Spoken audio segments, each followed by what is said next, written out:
December 8, 1941, 0247 hours, Imperial General Headquarters, Tokyo. Prime Minister Hideki Tojo stood motionless in the underground communications center, staring at 11 words that would shatter everything Japan had gambled on. The bunker's fluorescent lights hummed overhead, casting harsh shadows across faces that had been celebrating moments before. The air smelled of cigarette smoke and machine oil. Ventilation fans pushed stale air through concrete corridors that stretched beneath the Imperial Palace like veins beneath skin. His hands trembled against the decoded transmission. The paper felt impossibly heavy, as though the ink itself carried physical weight. Around him, officers who moments earlier had been celebrating Pearl Harbor's tactical brilliance now stood frozen, watching their leader's face drain of color. Maps on the walls showed red markers spreading across the Pacific, Japan's conquests, territory seized, objectives achieved. But none of those markers mattered anymore. 33 minutes, Tojo whispered, his voice barely audible over the ventilation systems. That's impossible. The decoder, a young lieutenant whose hands wouldn't stop shaking, read again, his voice cracking with each syllable. United States Congress vote complete. House of Representatives 388 in favor, 1 opposed. Senate 82-0. Total elapsed time from President's address to formal war declaration, 1 hour, 2 minutes. Silence descended like a physical presence. The telegraph machines that had been clattering continuously since Pearl Harbor fell quiet. Officers stopped mid-conversation, their mouths open, words dying unspoken.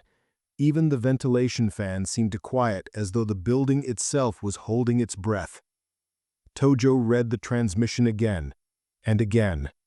His eyes traced each character, searching for translation errors, hoping for misinterpretation, but the numbers remained unchanged. 388-1, 82-0, 1 hour, 2 minutes. Admiral Yamamoto had been summoned from the Navy Ministry building across the plaza. When he entered at 0315 hours, snow still dusting his uniformed shoulders, Tojo handed him the decoded message without speaking. The architect of Pearl Harbor read it twice, his weathered face growing progressively more grave with each word. 33 minutes, Yamamoto said softly, using the rounded figure everyone would remember. They moved faster than any democracy in recorded history. This isn't the response of a nation seeking terms, Prime Minister. This is the response of a nation that's been given permission to stop holding back. But what happened next would force Tojo to confront something even more terrifying than American speed. The night dragged on with the weight of a funeral march. Officers came and went, bringing fresh intelligence reports, each one adding another layer of horror to the picture emerging from across the Pacific.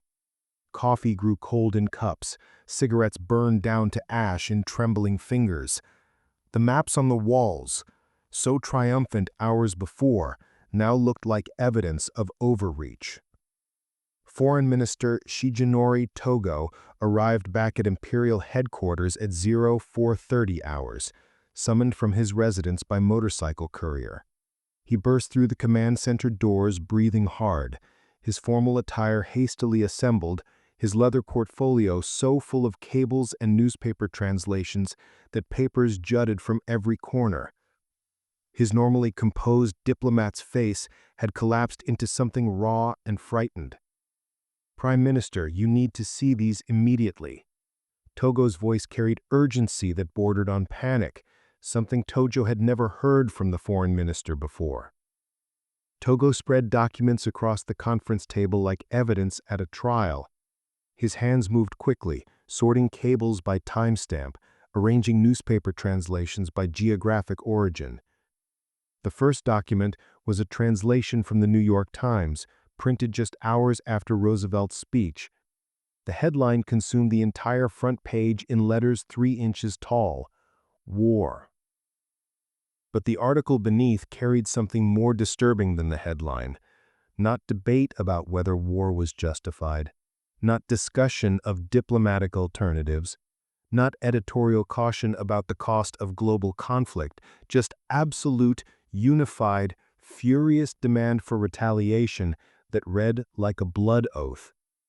"The anti-war movement," Tōgō said, his voice hollow as though speaking from inside a well. "The America First Committee, the isolationist senators, the peace rallies, our intelligence reports documented for months, for years. They have vanished. Not diminished, Prime Minister, not reduced to minority status, vanished entirely." Admiral Yamamoto leaned forward, his shadow falling across the newspaper translations. The scent of printer's ink filled the air between them. "How completely?" Senator Burton Wheeler, one of the most vocal opponents of American involvement, a man who called Roosevelt a warmonger just weeks ago, issued a statement 3 hours after the attack. Tōgō's finger stabbed at a decoded cable. He pledged total support for the war effort and called for national unity. Not conditional support, not qualified endorsement, total support. Tōgō spread more documents. The America First Committee, which had 800,000 members last month, formally dissolved itself yesterday afternoon. Charles Lindbergh, their most prominent spokesman, the man who gave speeches to crowds of 40,000 people about staying out of European wars, he volunteered for military service within 12 hours. Tōjō felt something cold spreading through his chest, a sensation like ice water replacing blood in his veins. His breathing had become shallow. The walls of the command center seemed closer than they had been minutes before. Japanese war planning had devoted entire sections, hundreds of pages, thousands of hours of analysis to American political division. Intelligence assessments had confidently predicted that Roosevelt would face weeks, perhaps months, of domestic opposition before any declaration of war. Congressional Republicans would resist. Isolationist Democrats would demand negotiation. Labor unions would protest. The anti-war movement would organize massive rallies. That opposition was supposed to give Japan time, precious time, to consolidate Pacific gains.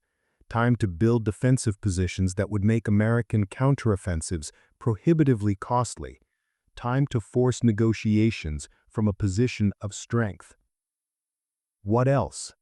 Tōjō asked. But part of them wanted to order everyone out of the room, to sit alone in darkness pretending none of this was happening. Tōgō presented industrial reports with hands that couldn't stay steady. Factory owners across America have contacted the War Department requesting, Prime Minister, permission to convert to 24-hour production schedules. Labor unions are suspending all strike actions. The United Automobile Workers announced they would not strike for the duration of the war.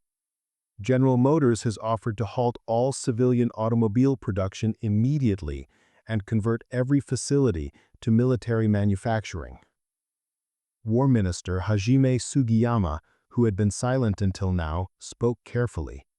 His voice carried the tone of a man trying to convince himself as much as others. These are initial reactions, emotional responses. American public opinion is notoriously fickle. Their newspapers document this constantly. Once casualties mount, once the reality of prolonged war sets in, once the economic disruptions begin affecting civilian life, "Read this," Tōgō interrupted him, something he would normally never do, a breach of protocol so severe that it made several junior officers visibly flinch. He placed a decoded cable from Ambassador Nomura in front of Sugiyama with enough force that it snapped against the table.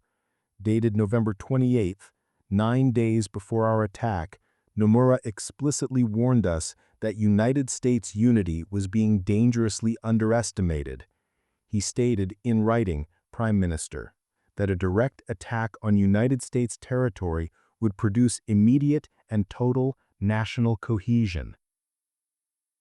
The room fell into a silence so complete that Tojo could hear his own heartbeat, could hear the electric hum of lights overhead, could hear the distant rumble of traffic on streets above the bunker. Tojo took the cable with hands that had started trembling again. He read Nomura's precise words, diplomatic language stripped away to reveal prophetic clarity.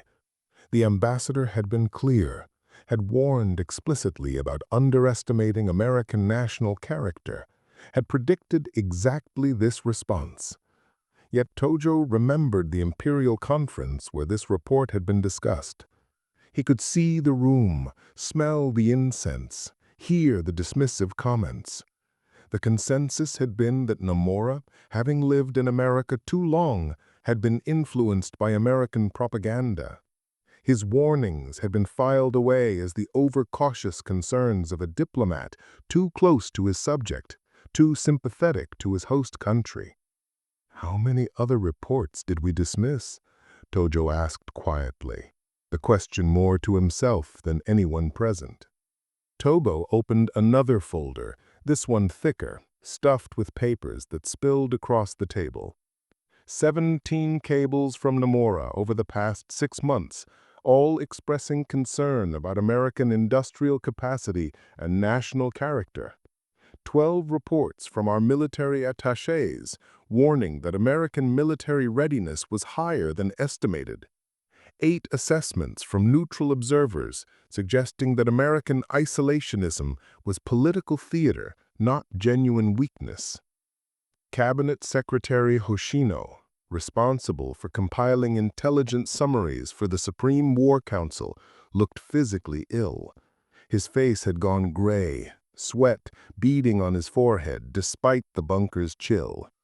Those reports were included in the full assessments, Prime Minister, but the consensus interpretation was that they represented minority viewpoints, outliers that contradicted the larger body of intelligence. "The larger body of intelligence we wanted to hear," Yamamoto said softly, his voice carrying no accusation, just terrible sadness. "The intelligence that confirmed our predetermined conclusions." The truth settled over the room like ash from a distant volcano, gray and suffocating. Japan's intelligence apparatus hadn't failed to gather accurate information. Officers in Washington, commercial attachés in American cities, neutral observers across the United States, all had sent detailed, accurate assessments of American capability and national character. The intelligence had been there, documented, filed, presented. But Japan's leadership had failed to accept information that contradicted predetermined conclusions. Every assessment that suggested American strength had been reinterpreted as exaggeration. Every report indicating American unity had been dismissed as temporary or superficial. Every warning about industrial capacity had been explained away as impossible or irrelevant. Tokyo had built an entire war strategy on intelligence that confirmed what they wished to believe, rather than what was demonstrably true. Then everything got worse. At 06:15 hours, as gray dawn light began filtering through snow clouds above Tokyo, Tojo made a request that surprised everyone in the command center. "I want Roosevelt's speech, the original English text, not the translation." The translators exchanged uncertain glances. Prime Minister Tojo's English was functional, but not fluent. Reading a formal address would be slow, laborious work, requiring dictionary consultation for technical terms and political phrases. But he insisted, his voice carrying an edge that made opposition unthinkable. "Our translators may soften things," Tojo said, staring at nothing, his eyes unfocused. "They may add diplomatic nuance where none exists. I want to see exactly what Roosevelt said to the American people. Exactly." 20 minutes later, the original transcript arrived, delivered by diplomatic courier from the Foreign Ministry's monitoring station. The paper was still warm from the decoding process. Tojo sat alone at the conference table, while officers watched from a respectful distance, observing the subtle changes in his expression as he progressed through Roosevelt's 6.5-minute address. Japanese military planners had expected Roosevelt to follow the familiar pattern of democratic leaders facing crisis. Conditional language hedged with diplomatic escape clauses, appeals to reason and international law, carefully measured commitments that left room for negotiation if circumstances changed. Democratic leaders spoke in paragraphs, qualifying every statement, building consensus through compromise. Instead, Tojo found something entirely different. Yesterday, December 7th, 1941, a date which will live in infamy, the United States of America was suddenly and deliberately attacked by naval and air forces of the Empire of Japan. Tojo stopped, read the phrase again, his finger tracing under each word. Not might live in infamy or could live or will perhaps be remembered. Will live. Roosevelt spoke with the certainty of a historian looking backward, not a politician looking forward. As though he could see the future with absolute clarity, as though the historical judgment was already rendered, and he was simply reporting it to people who hadn't caught up yet. The speech contained no discussion of peace terms, no mention of mediation, no suggestion that diplomatic solutions remained possible. Roosevelt had devoted exactly one sentence to explaining Japan's diplomatic deception. The United States was at peace with that nation and at the solicitation of Japan was still in conversation with its government, then moved immediately to cataloging the attacks. Pearl Harbor, Malaya, Hong Kong, Guam, Philippines, Wake, Midway. The list was deliberate, methodical, building like a legal indictment. Each attack a separate charge, each attack additional evidence of guilt requiring judgment. No emotion, no outrage, just facts presented with prosecutorial precision. But what chilled Tojo most, what made his hands grip the paper hard enough to crumple the edges, was what the speech didn't contain. There was no anger in the traditional sense, no emotional outburst, no loss of composure that might suggest Roosevelt was reacting rather than deciding. Instead, his words carried something far more dangerous, cold, absolute certainty, the tone of a man who had already calculated the outcome and was now simply explaining it to others who needed to understand. No matter how long it may take us to overcome this premeditated invasion, the American people, in their righteous might, will win through to absolute victory.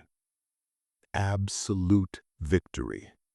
Not negotiated peace, not restoration of status quo, not limited objectives or conditional terms.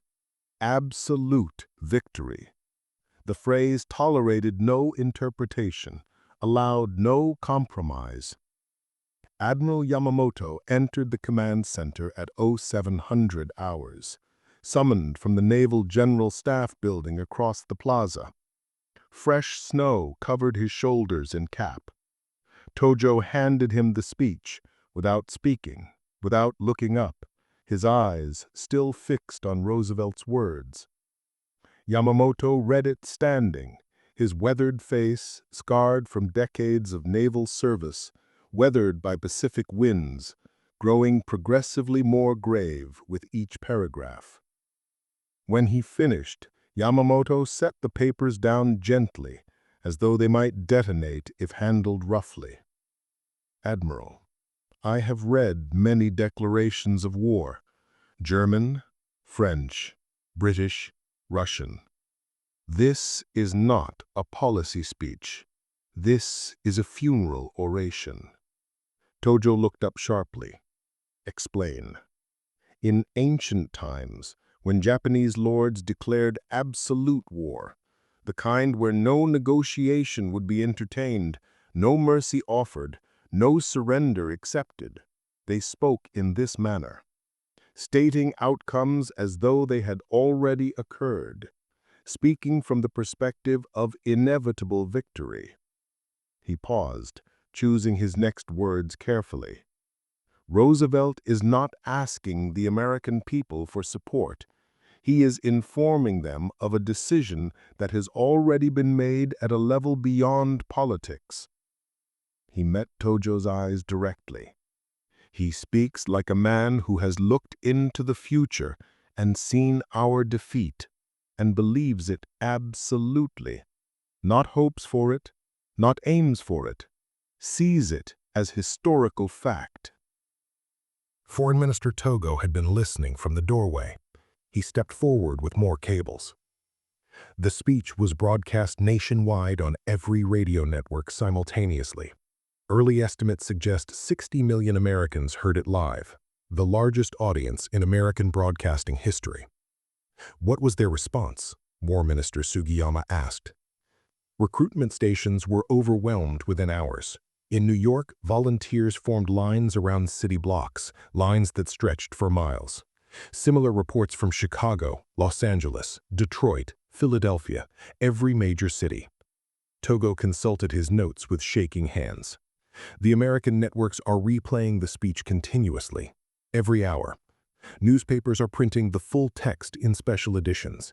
It's being treated not as a political address that will be debated, but as a historic document on par with their Declaration of Independence. If you made it this far, you're the reason channels like ours can keep the past alive. Let me know where you're tuning in from. Drop a like and subscribe so these voices from history continue to be heard. December 9th, 8:30 a.m. The morning intelligence briefing brought reports that transformed strategic concern into existential dread. Intelligence Colonel Makoto Onodera stepped to the front of the command center, his normally crisp uniform rumpled from an all-night shift. Dark circles shadowed his eyes. His hands were full of decoded cables from Japanese agents stationed along the American West Coast, commercial attachés, diplomatic staff, intelligence operatives embedded in Japanese-American communities. His face carried the expression of a man delivering a medical diagnosis he knew was terminal. Prime Minister, we have confirmation from multiple independent sources. American industrial conversion has begun. He paused, swallowing hard. In the manner we predicted, not through government coordination or bureaucratic planning, spontaneously, as though the decision was made simultaneously by thousands of factory owners who received no orders. Tojo leaned forward, his shadow falling across the cables. Explain spontaneously. Boeing aircraft in Seattle canceled all civilian contracts within 12 hours of the war declaration. No government order was issued. No War Department directive. They simply did it. Management met, made the decision, and began retooling production lines. Onodera's voice grew quieter, as though speaking the words made them more real. This decoded message is from our commercial attaché in San Francisco. He reports that major corporations are bidding against each other for military contracts, not waiting to be asked, Prime Minister, not waiting for government solicitation, actually competing for the opportunity to convert their facilities for war production. War Minister Hajime Sugiyama had brought his own portfolio of calculations. He was Japan's foremost expert on industrial warfare, the man responsible for estimating how long Japan could sustain conflict against various opponents. His assessments shaped every strategic decision, every calculation of victory or defeat. But what he presented now went beyond pessimism into something approaching horror. Gentlemen, I need to revise our projections for American war production. Sugiyama's voice was steady through decades of military discipline, but his hands trembled slightly as he opened his folder, papers rustling like dry leaves. Our previous estimates assumed American industry would require 8 to 12 months to transition from civilian to military production. These estimates were based on World War I conversion timelines and assumed significant political delays, labor disputes, factory retooling complications. He paused, consulting his notes, his finger tracing down columns of numbers that now seemed meaningless. Current intelligence suggests we were not merely incorrect. We were catastrophically, fundamentally wrong about the nature of American industrial capacity. American factories are not building military capability from nothing, from concepts and blueprints. The infrastructure already exists, Prime Minister. Fully formed, operational. They are simply activating it, throwing a switch, rather than building a machine. Admiral Yamamoto stood to examine Sugiyama's calculations, his reading glasses reflecting the harsh lights overhead. How long for initial output? 6 to 8 weeks. For increased production. For full capacity mobilization, Sugiyama's voice caught. 4 to 5 months. Not years. Months. His finger traced down columns of revised numbers, calculations that had kept him awake for 36 hours straight. American aircraft production currently stands at approximately 2,000 military aircraft per month. That number could double, actually double, within 90 days. Their shipyards are preparing for continuous production using prefabricated sections. We estimate they could launch one cargo vessel every 2 days once full mobilization is achieved.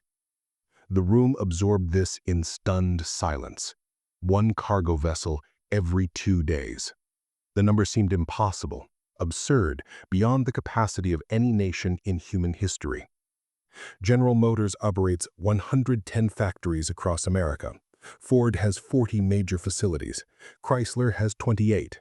These companies mass-produce automobiles using assembly line methods perfected over decades of competition and refinement.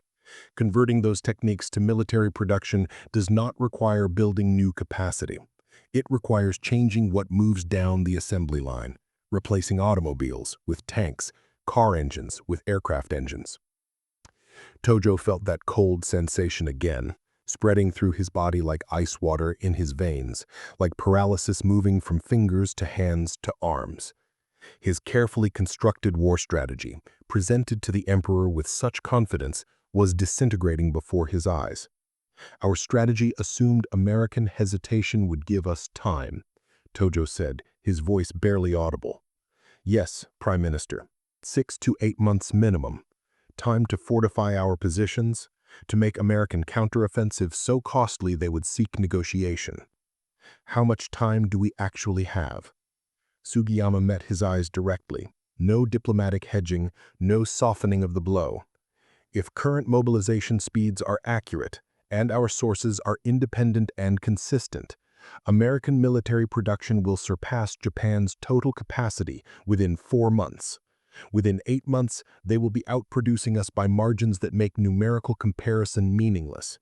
By mid-1943, the United States will be able to replace every ship we sink, every aircraft we destroy, every weapon we capture, faster than we can eliminate them. Foreign Minister Tōgō spoke into the terrible silence. We cannot win a war of attrition. No, Yamamoto said softly. We cannot. December 10th, 1400 hours. Intelligence Colonel Onodera returned to the command center with reports from the Kwantung Army in Manchuria. What he described forced Tojo to confront a dimension of strategic failure he hadn't yet considered. A realization that Japan wasn't just facing one enemy, but was surrounded by indifference and opportunism disguised as alliance. Prime Minister, our observers along the Soviet border are reporting unusual activity, or rather, unusual lack of activity. Tojo looked up from the production estimates he'd been reviewing, numbers swimming before exhausted eyes. Clarify. Soviet forces in the Far East are not reinforcing. For the past 18 months, since the border conflicts at Khalkhin Gol cost us 18,000 casualties, Moscow has maintained elevated readiness along our Manchurian frontier. Intelligence estimated they had 30 divisions positioned specifically to counter potential Japanese aggression, 900,000 men, thousands of tanks, extensive fortifications. Onodera paused, consulting his notes.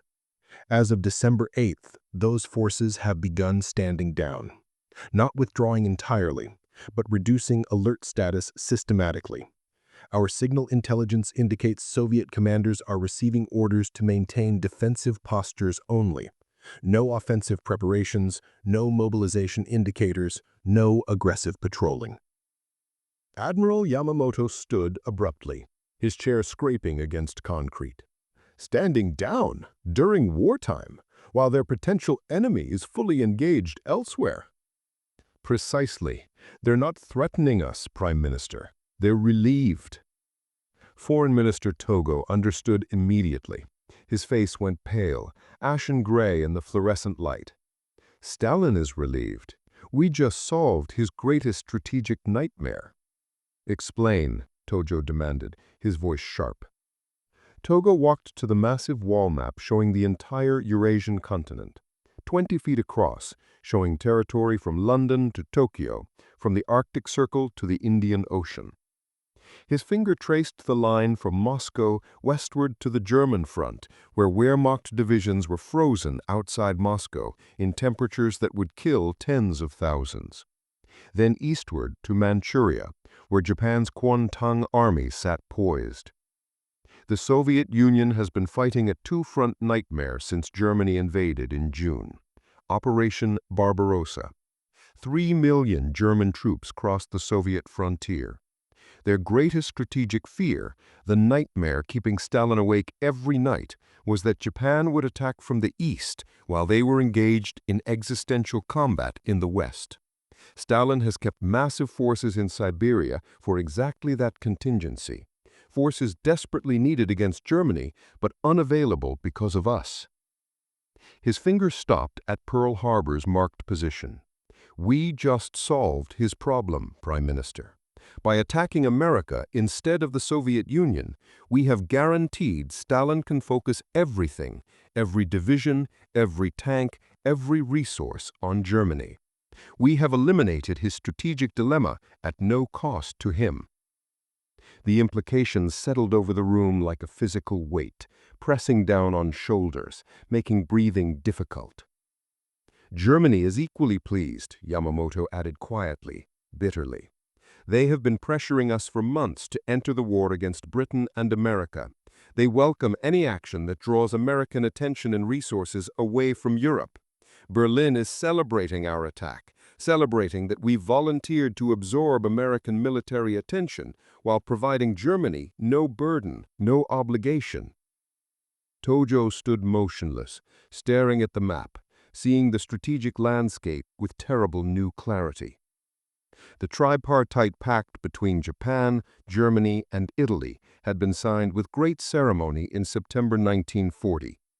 Tojo could remember that day, the photographs, the celebration, the propaganda declaring Japan was part of a powerful alliance that would reshape the global order.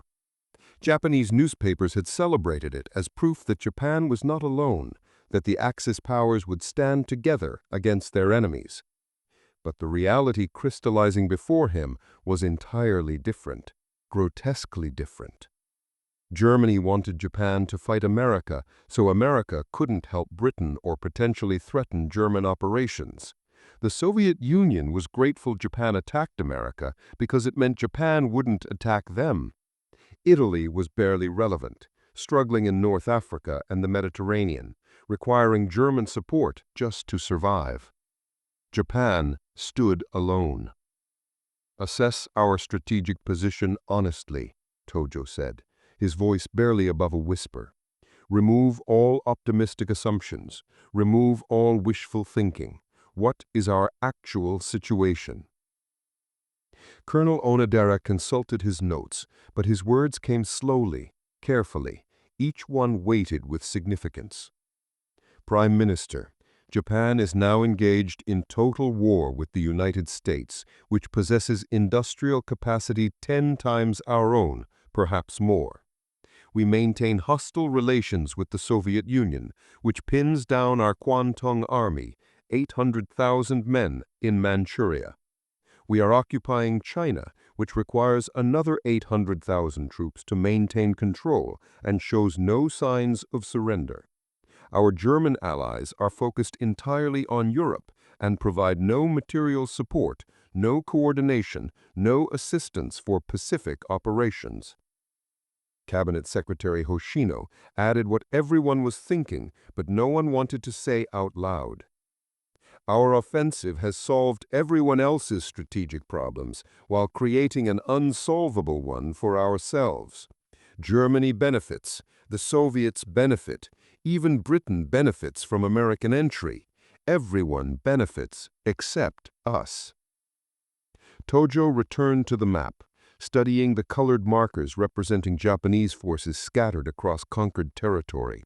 The Philippines, Malaya, the Dutch East Indies, scattered island chains across thousands of miles of ocean.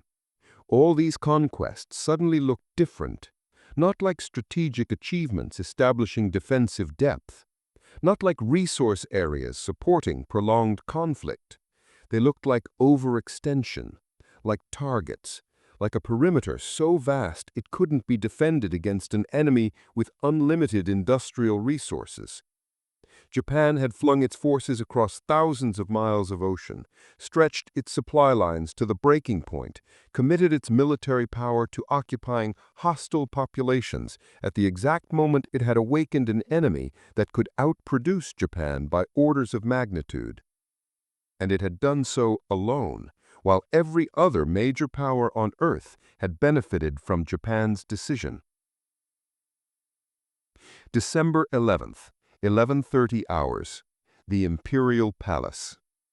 A building that had stood for centuries, survived earthquakes and fires, housed generations of emperors who claimed descent from the sun goddess herself.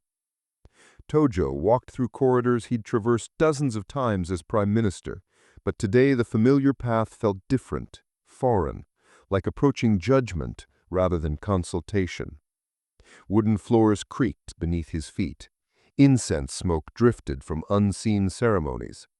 Guards stood at attention, eyes forward, but he felt them watching, knowing, understanding that something had broken. Emperor Hirohito sat in traditional dress in a private chamber reserved for conversations meant to remain beyond the reach of official record. The imperial secretary positioned himself in the corner with brush and paper, ready to document what would be said. This detail troubled Tojo deeply. The emperor wanted this conversation preserved, official, part of the historical record. Prime Minister, Hirohito's voice carried no inflection, no emotion, just neutral observation. 4 days have passed since the attack on Pearl Harbor. The military reports indicate tactical success exceeded all expectations, yet you appear burdened. I wish to understand why. Tojo knelt formally, his hands resting on his thighs.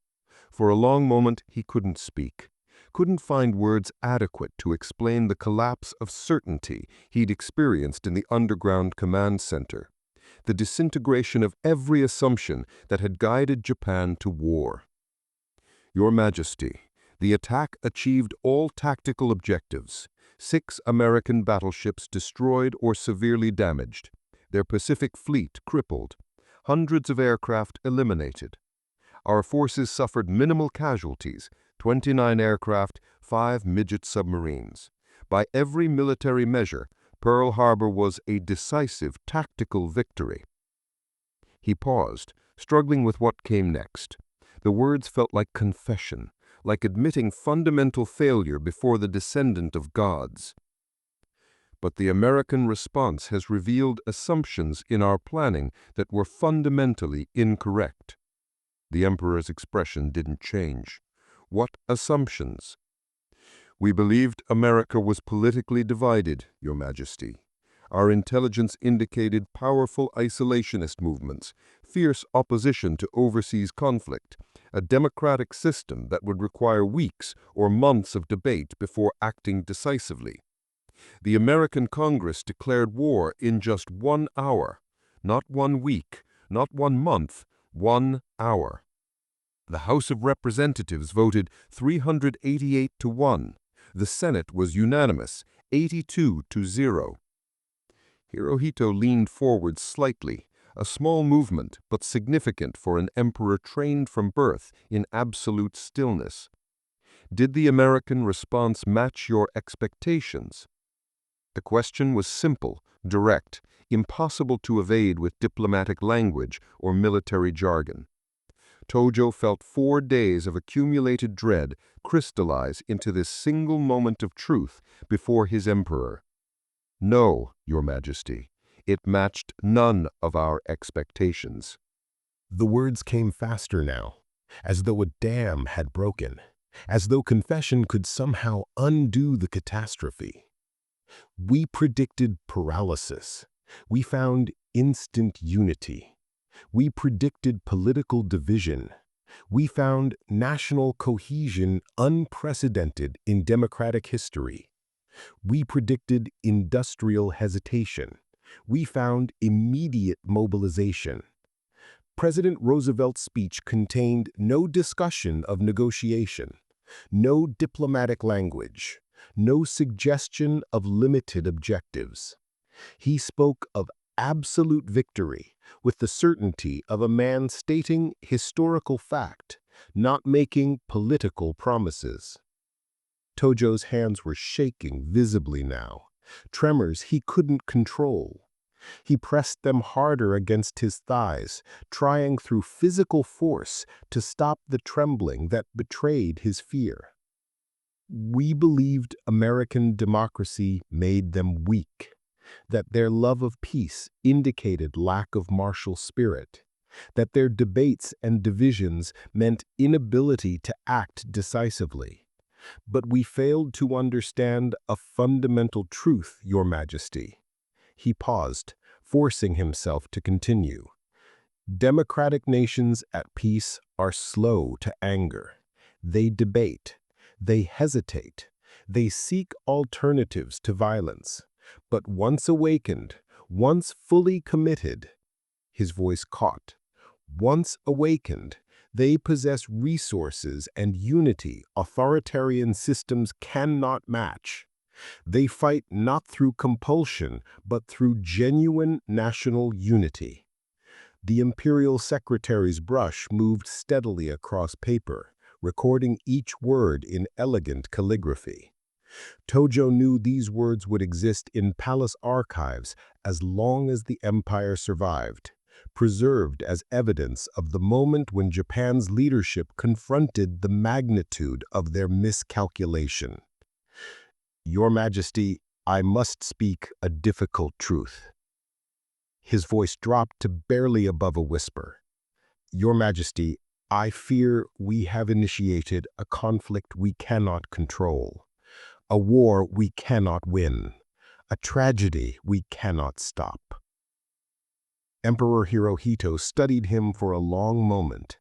When he finally spoke, his voice carried no anger, no judgment, just terrible calm. What do you recommend? Tojo had no answer. The question hung in the air like smoke, impossible to dispel. Recommend? Japan was committed. The war had begun. American forces would soon arrive in strength. The industrial mobilization had begun and could not be stopped. The congressional vote, 388 to 1, 82 to 0, had already determined the trajectory. Your Majesty, I recommend we prepare for a longer conflict than initially planned. American resolve appears deeper than our intelligence suggested. We must fortify our defensive positions and prepare for protracted warfare. It was an inadequate answer, and they both knew it. The emperor nodded once, a gesture that might have meant understanding, or dismissal, or simply acknowledgement of reality neither of them could change. You may go. Tojo stood, bowed deeply until his forehead nearly touched the floor, and backed toward the door in the prescribed manner. As he walked through the palace corridors toward his waiting car, he felt the weight of what he'd just acknowledged. In 4 days, certainty had transformed into doubt. Confidence had collapsed into fear. And the war Japan had started with such careful planning now stretched ahead like a dark tunnel with no visible end, no light ahead, only increasing darkness. December 15th, 1500 hours, 8 days after Pearl Harbor. The staff conference convened with an atmosphere that had transformed from shock to grim acceptance. Officers no longer jumped at unexpected sounds. Coffee and cigarettes had become sustenance. Sleep had become a luxury no one could afford. Admiral Yamamoto stood at the briefing table, surrounded by intelligence reports that had accumulated over 8 days of American mobilization. Photographs covered the table's surface, images captured by Japanese intelligence operatives in American cities, smuggled out through diplomatic pouches, transmitted via coded radio signals. Gentlemen, I will present the current assessment without diplomatic language, without softening. You deserve clarity about what we face. He spread photographs across the table. Long lines outside military recruitment stations, lines that stretched for city blocks, wrapped around corners, disappeared into the distance. Factory workers entering facilities under newly installed floodlights for night shifts. Newspaper headlines demanding vengeance in letters so large they consumed entire front pages. American military recruitment has exceeded all projections. In New York City alone, 15,000 men volunteered in the first 48 hours. Similar numbers from Chicago, Los Angeles, Philadelphia, Detroit, Boston. Recruitment stations are operating 24 hours daily and still cannot process the volume. Men are camping overnight to be first in line the next morning. He moved to production statistics, laying out typed reports with columns of numbers that seemed impossible. Industrial output is accelerating beyond our most pessimistic revised estimates. Boeing delivered 50 military aircraft this week, a peacetime record they've already announced they intend to double within 60 days. Shipyards that previously built 1 vessel per month are retooling for weekly launches using prefabricated sections. War Minister Sugiyama studied the photographs with the intensity of a man searching for hope, for any sign of weakness, any indication the numbers were exaggerated. What about civilian morale? These are early reactions.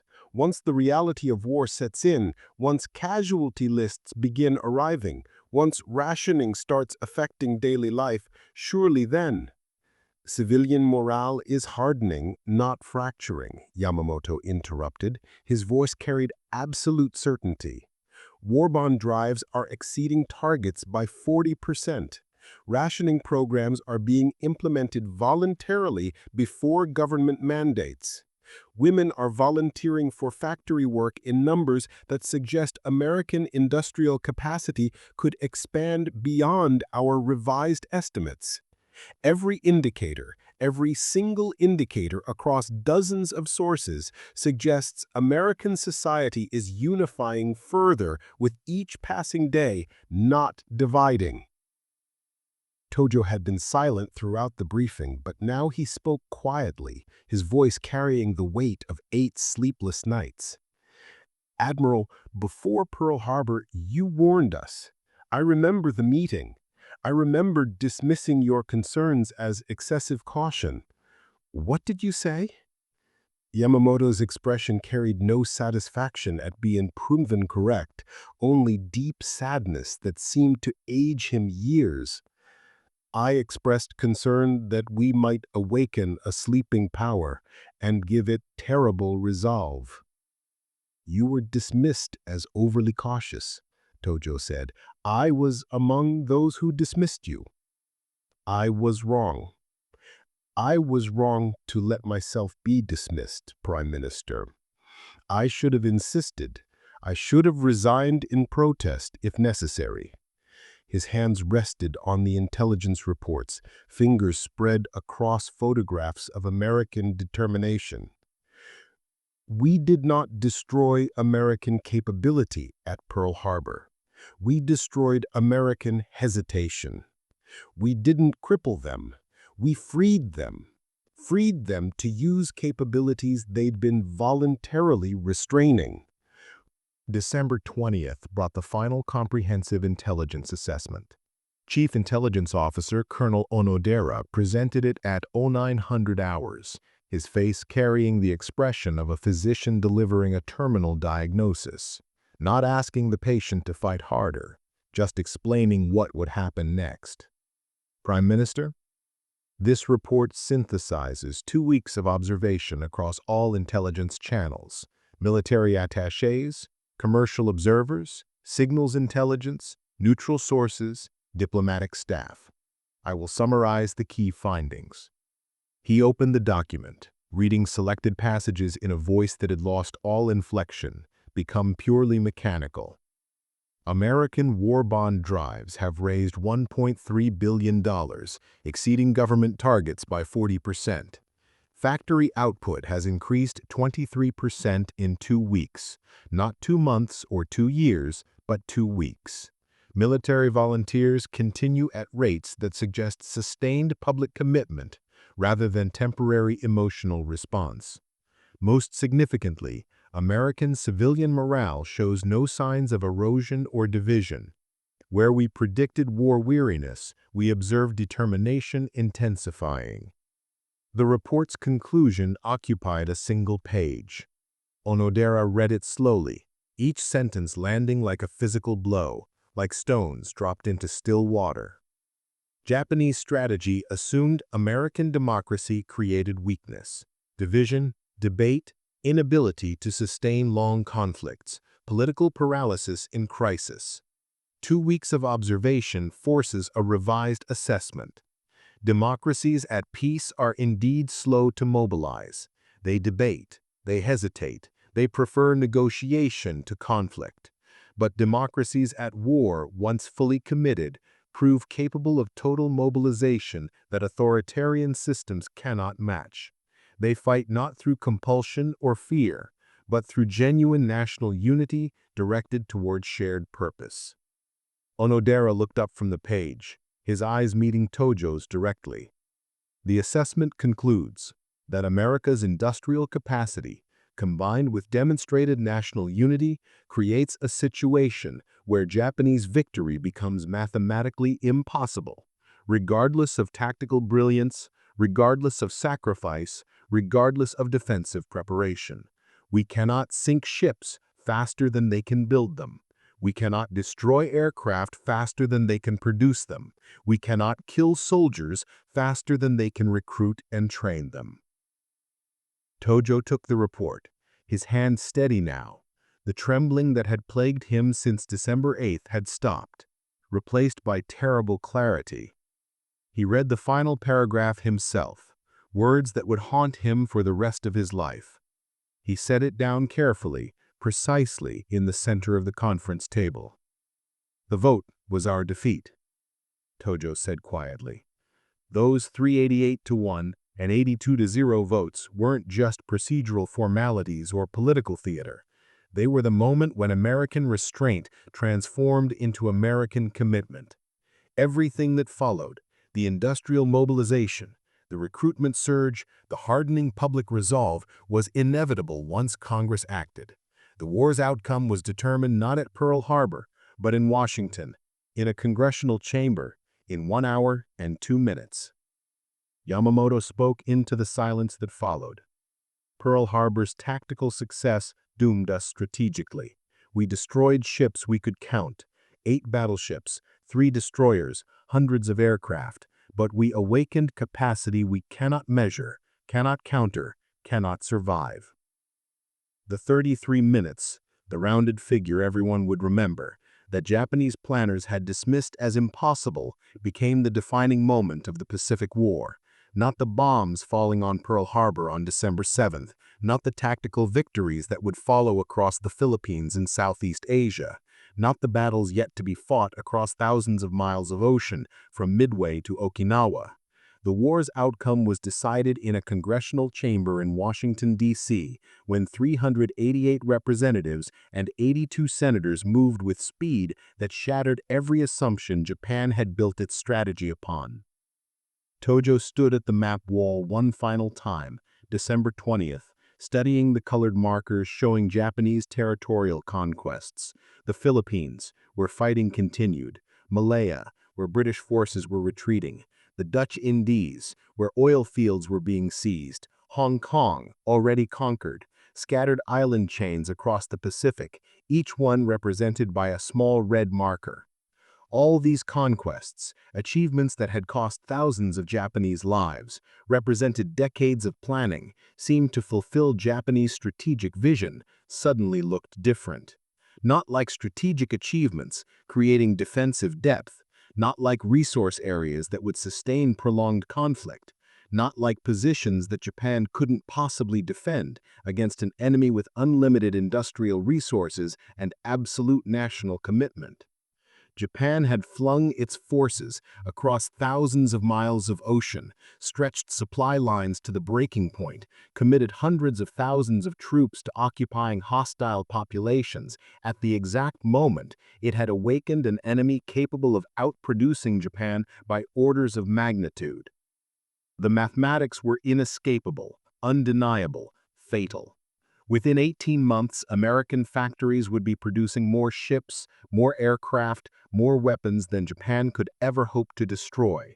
The industrial tide was building, invisible but inexorable, like water rising behind a dam.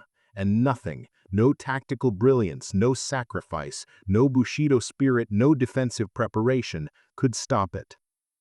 Democratic nations at peace are slow to anger, cautious to commit, hesitant to abandon the comforts of civilian life for the horrors of industrial war.